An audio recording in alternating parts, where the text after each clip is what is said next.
De mémoire d'Africains, jamais une rencontre au sommet n'a été aussi chargée d'émotions, d'espoir et de messages pour un nouvel élan africain, pour une Afrique qui fait confiance à l'Afrique. Il est beau le jour où l'on rentre chez soi, après une trop longue absence. Il est beau le jour où l'on porte son cœur vers le foyer aimé. L'Afrique est mon continent et ma maison.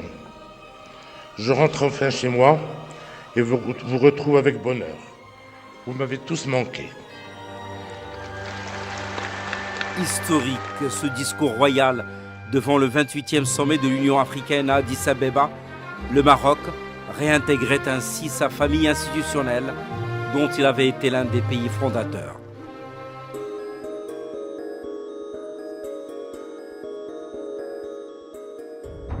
Tout a commencé en janvier 1961, au lendemain des indépendances en Afrique.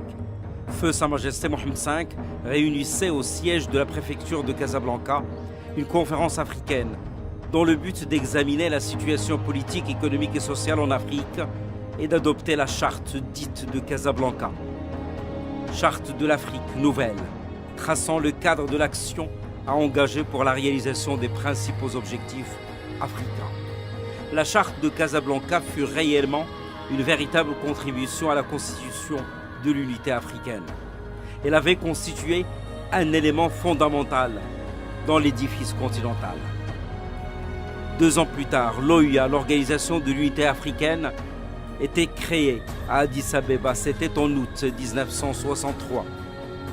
Mais un peu plus de 20 ans plus tard, le Maroc a dû quitter sa famille à cause d'une des plus grandes injustices du siècle dernier au sujet de l'intégrité territoriale du royaume et de sa souveraineté sur une partie chère de son territoire, le Sahara marocain. Mais même lorsque le Maroc a décidé de se retirer de l'OUA en novembre 1984, le message de Feu Sa Majesté le roi Hassan II aux chefs d'État africains réunis au 10e sommet à Nairobi était on ne peut plus clair. Africain est le Maroc, africain il le demeurera, et nous tous Marocains restons au service de l'Afrique. Nous serons à l'avant-garde pour préserver la dignité du citoyen africain et le respect de notre continent.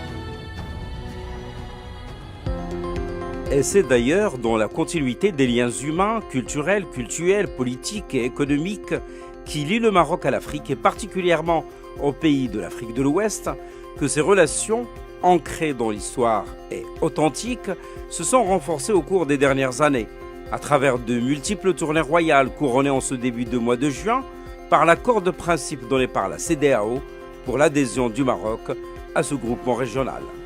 Le 51e sommet de la CEDEAO, la communauté économique des États d'Afrique de l'Ouest, réunis à Monrovia au Libéria, a décidé d'inviter Sa Majesté le roi Mohamed VI à la prochaine session ordinaire de ce groupement régional.